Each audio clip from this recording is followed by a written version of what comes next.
স্বাগত জানাই আপন ভূমি অনুষ্ঠানে। জমি জমার এই অনুষ্ঠানে আজকেও একই কথা, জমি নিয়ে আমরা কথা বলবো। আমরা যেই জমি দিয়ে হাঁটছি এটি চাষ করা জমি। এখানে আছে আরও অনেক জমি, আবার শহর জমি আছে, পাহাড় ভূমি আছে, চর জমি আছে, বিভিন্ন রকমের শ্রেণী আছে। এই প্রত্যেকটি জমিরই ভূমি কর আছে। এই করটা রাষ্ট্র আদায় করে এবং ভূমি মালিককে ভূমি ব্যবহারের ফলে রাষ্ট্রকে এটা দিতে হয়। আজকে আমরা কথা বলবো এই ভূমিকর বিষয়ে। ভূমিকর কখন আদায় করতে হয়, কখন দিতে হয়, দিলে কি হয়, না দিলে কি হয়। আসুন এই বিষয়ে আজকে আরও শিখি, আরও জানি।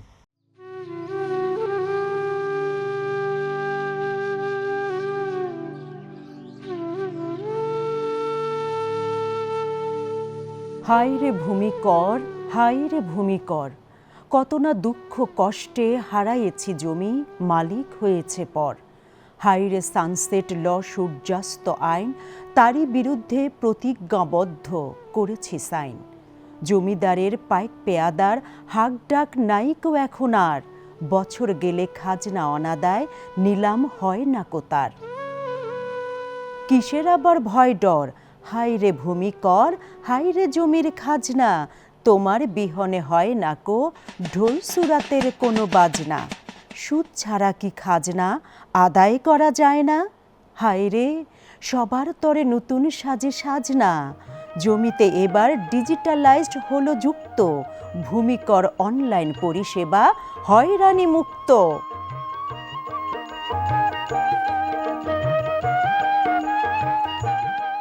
শুধু দর্শক, আজ থেকে 100 কিংবা 200 বছর আগে এদেশে যখন ভূমির মালিক ছিলেন রাজা বাদশাহ, জমিদাররা, তারা যেভাবে ভূমি কর আদায় করতেন তার উপরে এখন একটি ছোট্ট প্রতিবেদন দেখব।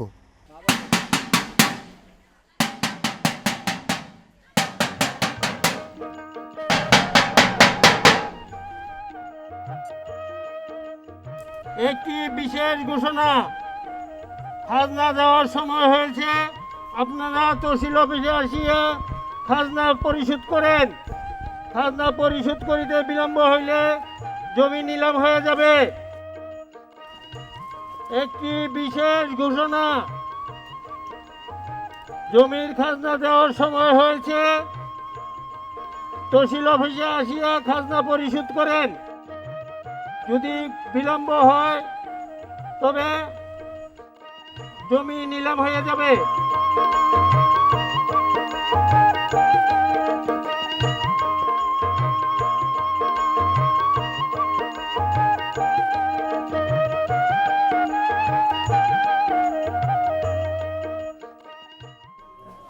ওয়ালাইকুম আসসালাম। আমি একটা জমির খাজনা দিতে আসছিলাম। কি আনছেন? আমি জমির পর্সাটা মৌজা চুনকুটিয়া, আমি এই জমির খাজনা দিতে আসছি। আমার কি কি আমার ওয়ান্টিং প্রয়োজন, কি কি লাগবে? আপনি পূর্ববর্তী রসিদটা আনবেন আর আপনার ভোটার আইডি প্লাস আপনার মোবাইলটা নিয়ে আসবেন। সেক্ষেত্রে আমি এখান থেকে আপনাকে মোবাইলে আপনার রেজিস্ট্রেশন করে দেবো ভূমি উন্নয়ন কর আদায়ের জন্য। এই রেজিস্ট্রেশনটা আপনার শুধুমাত্র এখানে না, সারা বাংলাদেশে আপনার ভূমি উন্নয়ন কর আপনি যে কোনো জায়গা থেকে দিতে পারবেন। সেক্ষেত্রে আপনার মোবাইলে একটা ওটিপি যাবে, ও ওটিপিটা আমাকে বলবেন, আমি আপনাকে এখান থেকে একটা পাসওয়ার্ড দেব।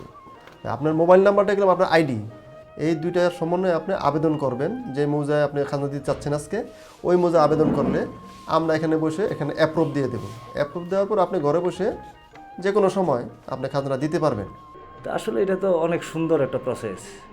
আমাদের ভোগান্তি, আসা যাওয়ার কষ্ট লাঘব হইল, ঘরে বসে আমরা সব কিছু জানতে পারবো, সব কিছু দেবো। এটা আসলে অনেক সুন্দর একটা উদ্যোগ, গভর্নমেন্ট অনেক সুন্দর উদ্যোগ নিয়েছে। দিন বদলে গেছে। আগের দিনে ভূমি উন্নয়ন কর যেভাবে সরকার আদায় করতেন, এখন তা পাল্টে গেছে। দেশে আসছে অনলাইন ব্যবস্থা। এই অনলাইনের মাধ্যমেই এখন ভূমিকর শুরু হয়েছে। আসুন এই সম্পর্কে আমরা বিস্তারিত জানি। ভূমি মন্ত্রণালয় আগে যেভাবে কাজ করে এসেছে, জুলাই আগস্ট অভ্যুত্থানের পরে আমরা সেখান থেকে সরে আসতে চাচ্ছি। আমরা বেরিয়ে এসে নতুনভাবে জনগণের কাছাকাছি এসে সেবা প্রদানে আমরা প্রতিশ্রুত। এই মৌজা দিয়ে আমরা শুরু করছি একটা মডেল হিসাবে। এই মৌজায় ভূমি আদায়ের হার কিন্তু দেখা যাচ্ছে অনেক কম। তো সেটা এটা আমি বলবো এটা যারা যেসব ভূমি মালিক দাখিলা সংগ্রহ করছেন না, আমাদের ঢাকা জেলা প্রশাসক মহোদয় সেও বলেছে যে আসলে দাখিলা না থাকলে আপনার দখল সত্য কীভাবে প্রমাণ করবেন। এবং ভূমি মালিকানা একটা অন্যতম জিনিস হচ্ছে দাখিলা, অর্থাৎ ভূমি উন্নয়ন কর দেওয়ার পরে যে কাগজটা আপনার পাবেন, এখন প্রিন্টেড একটা দাখিলা দেওয়া হচ্ছে, সেটা হচ্ছে আপনার মালিকানার একটা বড় প্রমাণ। প্রত্যেকটা হোল্ডিং আমাদের এন্ট্রি করা হয়েছে, যার জন্য আমরা বলতে পারছি যে 100% ভূমি উন্নয়ন কর অনলাইনে দেওয়া সম্ভব হচ্ছে। এই হোল্ডিংগুলো যদি এন্ট্রি করে না থাকতে হয়তো এটা সম্ভব হতো না। এই মজা দিয়ে আমরা একটা মডেল হিসেবে আমরা যে অভিজ্ঞতা গ্রহণ করব, সেটা দিয়ে আমরা ঢাকা জেলার 19টি সার্কেলের পর্যায়ক্রমে আমরা করব এবং সেই মডেল দ্বারা করে ইনশাল্লাহ আমরা খুব শীঘ্রই আমরা হয়তো সারা দেশে এই সেবাটা সম্প্রসারিত করতে পারব। ব্যক্তিগত পারিবারিক যে জমি, সেটার ক্ষেত্রে আইনগতভাবে যেটা নিয়ম, যে কোনো জায়গা যখন ট্রান্সফার হতে হয় তখন বন্টননামা দলিল সম্পাদন হতে হয়। যারা যারা ওয়ারিশ আছে তাদের প্রত্যেককেই কিন্তু এই বন্টননামা সম্পাদন করতে হয়।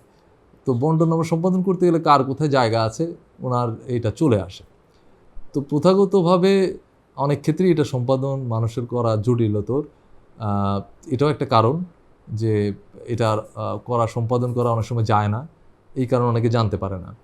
আবার অনেক সময় দেখা যাচ্ছে আমাদের একটা কমন টেন্ডেন্সি থাকে যে আত্মীয় স্বজন মানে ওয়ারিশ যারা আছে তারা আরেকজন ওয়ারিশকে ঠকানোর, যে আমরা যদি মহিলা হয়, নারী সদস্য হয়, তাহলে অনেক ক্ষেত্রেই এটা হয়ে থাকে। বিয়ে শাদী হয়ে গেলে হয়তো তার জায়গাটা দিতে চায় না। এটা কিছু বিষয় থাকে আইনগত, আর কিছু বিষয় থাকে ইনফরমেটিভ, মানে ইনফরমেশনের জন্য। ডেটাবেসগুলো মেনটেন করা হচ্ছে অনলাইনে, আগে তো সবই ম্যানুয়াল ছিল দেখা যাচ্ছে।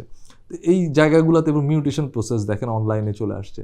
তারপরে টেক্সট পাঠানো হয়, অনলাইনে এখন হোল্ডিং খোলা হচ্ছে। এই সার্ভিসটা টোটালি অনলাইনে এখন আবেদন করে অনলাইনে এটা নিষ্পত্তি হয়, অনলাইনেই মানে প্রসেস সম্পন্ন হয়ে ডেলিভারিটাও পুরো ডাকযোগে বাংলাদেশ ডাক কর্তৃপক্ষের সাথে, ডাক বিভাগের সাথে এটার একটা চুক্তি আছে, এমওইউ আছে। ডাক বিভাগ এই কাজটা সম্পাদন করে থাকে।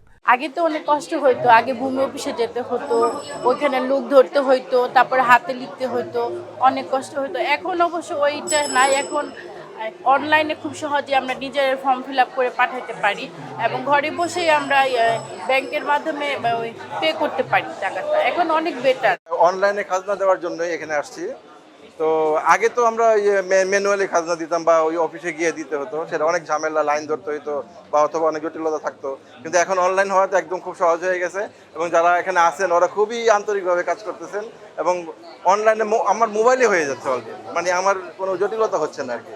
এই আর কি অনেক অবশ্যই এটা আগের চেয়ে বেটার। আমাদের সম্মানিত ভূমি মালিকগণ যখন অনলাইনে ভূমি উন্নয়ন কর প্রদান করতে যান, একটা সাধারণ অভিযোগ রয়েছে, ওনারা যখন তাদের মোবাইল নাম্বার, খতিয়ান নাম্বার এবং জাতীয় পরিচয়পত্র দিয়ে যখন নাগরিক নিবন্ধন করেন, সেটি আবার ইউনিয়ন ভূমি সহকারী কর্মকর্তার আইডিতে থেকে অনুমোদন করতে হয়। অনেক সময় জটিলতার সৃষ্টি হয়। তো সেই জটিলতা যাতে আমাদের সম্মানিত নাগরিকগণকে পড়তে না হয়, আমরা এটা একটা পাইলট প্রকল্প হিসেবে ভূমি মন্ত্রণালয়ের পক্ষ থেকে নেওয়া হয়েছে তেস্তুরি বাজার মৌজাকে। এই মৌজায় আমাদের মোট 5384টি হোল্ডিং রয়েছে। এই সবকটি হোল্ডিং আমরা আমাদের ভূমি অফিসে রক্ষিত 2 নম্বর রেজিস্টার, যেটি সেই রেজিস্টারের সাথে সামঞ্জস্য রেখে সকল হোল্ডিং আমরা এন্ট্রি প্রদান করেছি এবং সেটা আমরা বারবার পুঙ্খানুপুঙ্খভাবে যাচাই বাছাই করে যাতে শতভাগ সেই এন্ট্রিটা নির্ভুল হয় সেটা আমরা সংশোধন করে দিয়েছি। ভূমি সহকারী কর্মকর্তার আইডি থেকে অলরেডি এই সকল হোল্ডিং আমরা অনুমোদিত করে দিয়েছি এবং তেস্তুরি বাজার মৌজায় আর কোনো হোল্ডিং এন্ট্রি অপেক্ষমান নেই। তো এতে করে যে আমাদের এখানকার যে ভূমি মালিকগণ রয়েছেন তারা এখন সহজেই শুধুমাত্র তাদের আইডিতে প্রবেশ করলেই বিকাশ, নগদ বা অন্যান্য অনলাইন পেমেন্ট চ্যানেলের মাধ্যমে তারা সহজে ভূমি উন্নয়ন করটা দিতে পারবেন এবং ঘরে বসেই তাদের ভূমি উন্নয়ন কর পরিশোধের রসিদ, যেটা আমরা সাধারণ ভাষায় দাখিলা বলে থাকি, সেটা প্রিন্ট নিতে পারবেন। ভূমি বা জমি এদেশের মানুষের কাছে সবচেয়ে পরিচিত নাম। এই ভূমিরও রয়েছে নাম, ঠিকানা ও পরিচয়। নির্দিষ্ট ভূখণ্ডকে চিহ্নিত করার জন্য জেলার নাম, থানার নাম, মৌজার নাম, মৌজার জেএল নম্বর, দাগ নম্বর, খতিয়ান নম্বর ও জমির পরিমাণ ইত্যাদি আবশ্যক। এদেশের ভূমিখণ্ডকে সুনির্দিষ্ট আইলা, আল, হাতাইল ইত্যাদি নামক চিহ্নিত সীমানা দ্বারা শনাক্ত করতে দেখা যায়। সভ্যতার ক্রমবিকাশে জঙ্গল ও পতিত ভূমিকে আবাদি জমিতে পরিণত করা হয় এবং জমির মালিকানা সুনির্দিষ্ট করার জন্য ভূমি জরিপের ব্যবস্থা করা হয়।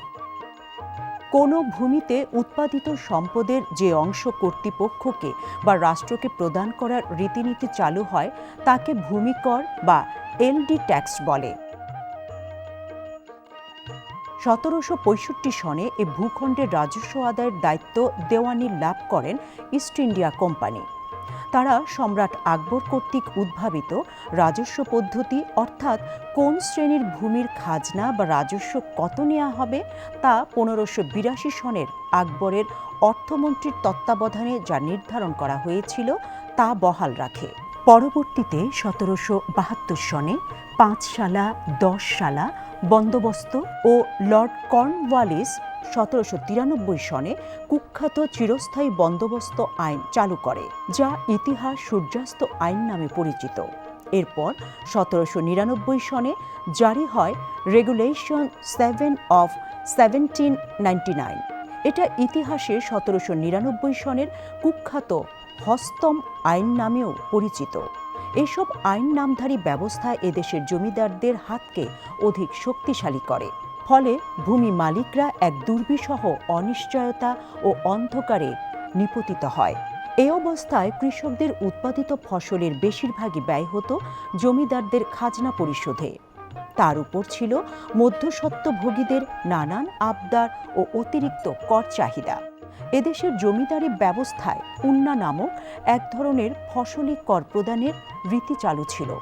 কৃষকের ঘরে সর্বপ্রথম যে ফসল উঠত তা নিজে ভোগ করার আগেই জমিদারের দরবারে তার একটা অংশ পৌঁছে দিতে হতো।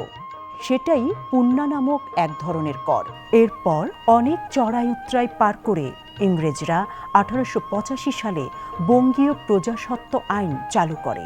ইংরেজরা এই প্রথম কৃষকদের সহায়ক একটি ব্যবস্থা চালু করতে বাধ্য হয়। 1947 সনে ভারতীয় শাসন ব্যবস্থায় পরিবর্তন আসে, দেশ হয় বিভক্ত। অতঃপর দেশে 1950 সনের রাষ্ট্রীয় অধিগ্রহণ ও প্রজাস্বত্ব আইন চালু হয়। মুছে যায় 1793 সনের চিরস্থায়ী বন্দোবস্ত আইন ও 1799 সনের হপ্তম আইন। অতঃপর এই অঞ্চলে 1971 সনে আবার দেশ ভাগ হয়, নাম তার বাংলাদেশ। এদেশের ভূমি ব্যবস্থাপনায় ভূমিকর আদায় বর্তমানে অনলাইন যুগে পদার্পণ করেছে। তেজগাঁও রাজস্ব সার্কেলের তেস্তুরি মৌজার একটি সকল হোল্ডিংগুলো আমরা অনলাইনে এন্ট্রি দিয়েছি। এখানে গ্রাহকগুলো কিন্তু ওই হোল্ডিংয়ের, ওই মৌজার যতগুলো হোল্ডিং আছে এখন কিন্তু সকল গ্রাহক যতগুলো হোল্ডিং আছে অনলাইনে এক ক্লিকেই তারা খাজনা দিতে পারতেছে। তেস্তুরি মৌজার আলোকে আমরাও পুরা ঢাকা জেলার সকল রাজস্ব সার্কেল এবং উপজেলার ভূমি অফিসগুলোতে আমরা ওই আদলে কার্যক্রম শুরু করেছি। যেমন আমার কেরানীগঞ্জ রাজস্ব সার্কেল দক্ষিণে যতগুলো 52টা মৌজা আছে, আমার 52টা মৌজায় আমাদের এখানে যে তহসিলদারগুলো আছে সেই তহসিলদারগুলো প্রতিটি মৌজার যে হোল্ডিংগুলো আছে হোল্ডিংগুলো অনলাইনে এন্ট্রি দিয়ে দিচ্ছে। যখন তহসিলদার খতিয়ানগুলো অনলাইনে এন্ট্রি দিয়ে দিচ্ছে তখন কিন্তু একজন গ্রাহক সরাসরি সে খাজনাটা কাটতে পারতেছে। তার মানে সে যখন অনলাইনে নাগরিক হিসেবে আবেদন করবে, সে আবেদন করার সাথে সাথে সে দেখতে পারবে ধরেন আমার 2000 টাকা খাজনা এসেছে, তখন কিন্তু সে বিকাশ অথবা অন্যান্য মোবাইল অ্যাপসের মাধ্যমে সে খাজনাটা কেটে ফেলতে পারবে। আগে আপনার দেখা যেত যখন নাগরিক নিবন্ধন করে আবেদন করার পরে তহসিলদার কী করতো, ওই আবেদনটা অ্যাডজাস্ট করতো, তার রেকর্ড বই 2 নম্বর তলববাগি রেজিস্টারটা দেখে সে ওই আবেদনটা অ্যাডজাস্ট করতো, না এটা শ্রেণীটা ঠিক আছে অথবা দাবিটা ভুল হয়েছে। এখন কিন্তু তহসিলদার এই সুযোগটা থাকবে না। নাগরিক যখন আবেদন করবে তখন সরাসরি তার দাবিটা দেখাই দিবে। এই দাবিটার প্রেক্ষিতে সরাসরি নাগরিক মোবাইল অ্যাপসের মাধ্যমে সে ভূমি উন্নয়ন করটা দিতে পারবে।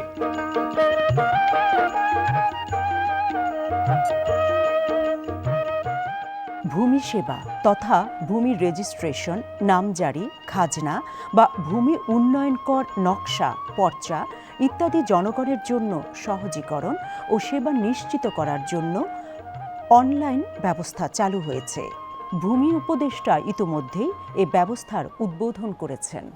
শুধু দর্শক, আমরা আজকে ভূমি মন্ত্রণালয়ের যে অনলাইনের ভিত্তিতে ভূমি কর প্রদানের যে একটি ব্যবস্থা ঢাকা মহানগরীতে এই তেজগাঁ এলাকায় শুরু করেছেন মাননীয় উপদেষ্টা হাসান আরিফ সাহেব, আজকে কথা শুনবো তার। এরপরে আর কি কি পরিকল্পনা আছে ভূমি নিয়ে, সেসব বিষয় নিয়ে আমরা শুনবো। ভূমি উন্নয়ন কর অনলাইনের মাধ্যমে প্রদান করার একটা ব্যবস্থা করা হয়েছে। এর অর্থ অনেক সুদূর প্রসারী, অর্থাৎ এর পরবর্তীকালে এই ভূমি কর দেওয়ার জন্য বা খাজনা, সোজা ভাষা আমরা যেটাকে বলে থাকি যে জমির খাজনা, এই খাজনা দেওয়ার জন্য কাউকে আর অফিসে যেতে হবে না। খাজনা প্রদানের একটা কার্যক্রম চালু করে জনসাধারণের কাছে ডেমনস্ট্রেট করা হলো কিভাবে তারা প্রদান করবেন, কিভাবে তারা খোঁজ খবর নেবেন এবং তাৎক্ষণিকভাবে কিভাবে তারা রিসিপ্টটাও পেয়ে যাচ্ছেন। 3 দিন 4 দিন পরে তাকে আর আসতে হচ্ছে না, মানুষের পেছনে পেছনে ঘুরতে হচ্ছে না, এবং এটা ক্রমান্বয়ে সারা দেশেই ছড়িয়ে দেওয়া হবে। ভূমির সঙ্গে আরেকটা বড় বিষয় যেটা সম্পৃক্ত এবং যেটা অত্যন্ত জটিল এবং গুরুত্বপূর্ণ, যেটা সমাজে অনেক সময় বিশৃঙ্খলার সৃষ্টি করে, সেটা হচ্ছে জরিপ। জরিপ কার্যক্রমও অটোমেশনের মাধ্যমে, স্যাটেলাইটের মাধ্যমে করা হচ্ছে, প্রক্রিয়া চলছে, এখন পাইলট প্রজেক্ট চলছে। আগামীতে এটা পূর্ণতা প্রাপ্তি হলে সারা দেশে এটা ছড়িয়ে দেওয়া হবে। সারা বাংলাদেশে এই জরিপ স্যাটেলাইটের মাধ্যমে হবে। ভূমি কর বা খাজনা যে নামেই আমরা বলি না কেন, এই খাজনা সম্পর্কে আপনাদের একটা প্রশ্ন থাকতে পারে যে খাজনা কেন দেব। এটি হচ্ছে সর্বসাধারণের বিভিন্ন ব্যয়ের একটি খাত। এটি রাষ্ট্র কর্তৃক নির্ধারিত হয় এবং রাষ্ট্র এই টাকা দিয়ে মানুষের দেশের উন্নয়নে কাজে লাগায়। কাজেই আমাদের উচিত প্রত্যেককেই যার যার অবস্থান থেকে দায়িত্ব পালন করা এবং সঠিক সময়ে ভূমি কর দেয়া। আমরা যেভাবে বিদ্যুতের ট্যাক্স দেই, বিল দেই, গ্যাসের বিল দেই বা অন্যান্য আরও যেসব সুবিধা আমরা রাষ্ট্রের কাছ থেকে পাই, সেখানে তো আমরা বিল দিচ্ছি। সেই বিলের মতো জমিরও একটি বিল। আসুন আমরা প্রত্যেকেই যারা জমির মালিক সঠিক সময়ে ভূমি উন্নয়ন কর দেব এবং ভূমির অন্য আনুষঙ্গিক যেসব সমস্যা আছে তা নিরসনের জন্যে সততার সাথে দায়িত্ব পালন করব। আমরা সৎভাবে যদি চিন্তা করি এবং সৎভাবে কাজ করার চেষ্টা করি, তাহলে কোনো সমস্যাই আমাদের কাছে থাকবে না। আমরা সেটাই প্রত্যাশা করি। ধন্যবাদ সবাইকে আজকের পর্ব দেখার জন্য।